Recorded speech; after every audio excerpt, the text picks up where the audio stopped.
পুত্ৰবোৱাৰীক কাষত পোৱাৰ আশাত বৃদ্ধা মাতৃৰ ডকাইতিৰ নাটক। একাকিত্বৰ বেদনাই বাধ্য কৰিলে অবিশ্বাস্য কাণ্ড কৰিবলৈ। ডকাইতি নহয়, এয়া আছিল এগৰাকী মাতৃৰ নীৰৱ আৰ্তনাদ।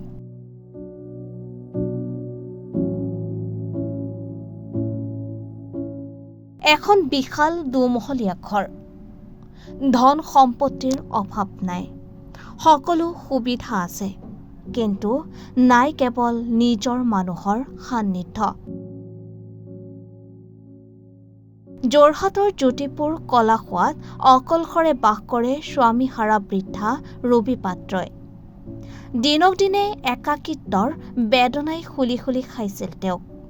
কাষত নাই পুত্ৰ, নাই বোৱাৰী, নাই মনৰ কথা ক'ব পৰা কোনো আপোনজন।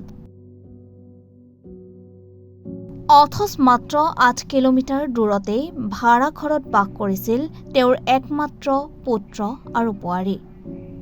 সময়ৰ লগে লগে বৃদ্ধাগৰাকীৰ মনত জন্ম ল'লে এক অদ্ভুত চিন্তা। কিদৰে পুত্ৰক পুনৰ ঘৰলৈ উভতাই আনিব? তাৰ পিছতেই ৰচিত হ'ল এখন নাটক, ডকাইতিৰ নাটক। ২ জুনৰ সন্ধিয়া হঠাতে খবৰ বিয়পি পৰিল বৃদ্ধাৰ ঘৰত সোমাইছে ডকাইত। চুৰিৰে ভাবুকি দি লুটি লৈ গৈছে নগদ ধন আৰু অলংকাৰ। খবৰ পোৱাৰ লগে লগে তৎপৰ হৈ উঠিল আৰক্ষী। দিন ৰাতি একাকাৰ কৰি তদন্ত চলালে ভোগদৈ আৰক্ষীয়ে। CCTV পৰীক্ষা, শতাধিক লোকক সোধা পোছা, বহু বাইক আৰোহীক জেৰা, কিন্তু ডকাইতৰ কোনো সন্ধান নাপালে আৰক্ষীয়ে।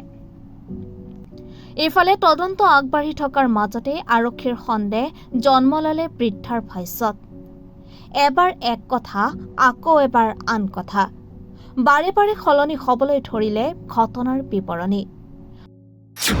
অৱশেষত পোহৰলৈ আহিল আচল সত্য। ডকাইতিৰ কোনো ঘটনাই সংঘটিত হোৱা নাছিল। সকলো আছিল পূৰ্ব পৰিকল্পিত নাটক। এগৰাকী আত্মীয় মহিলাৰ পৰামৰ্শত এই নাটক সাজিছিল ৰবি পাত্ৰই। কাৰণ তেওঁ বিচাৰিছিল পুত্ৰ আৰু বোৱাৰী তেওঁৰ কাষলৈ উভতি আহক। এগৰাকী মাতৃৰ এই সিদ্ধান্ত হয়তো ভুল আছিল, কিন্তু এই ভুলৰ আঁৰত লুকাই আছিল এক অসহনীয় নিঃসংগতা। এগৰাকী মাতৃৰ বুকুত জমা হৈ থকা অব্যক্ত কান্দোন আৰু আপোন মানুহৰ সান্নিধ্য পোৱাৰ আকুল আবেদন। এই ঘটনাই পুনৰ এবাৰ প্ৰশ্ন উত্থাপন কৰিছে, বৃদ্ধ পিতৃ-মাতৃক কেৱল ধন পইচা বা আৰামে সুখী কৰিব পাৰেনে? নাই, তেওঁলোকৰ আটাইতকৈ ডাঙৰ সম্পদ হৈছে সন্তানৰ সময়, সন্তানৰ মৰম আৰু সন্তানৰ উপস্থিতি। News desk report, ৰিপাব্লিকানী।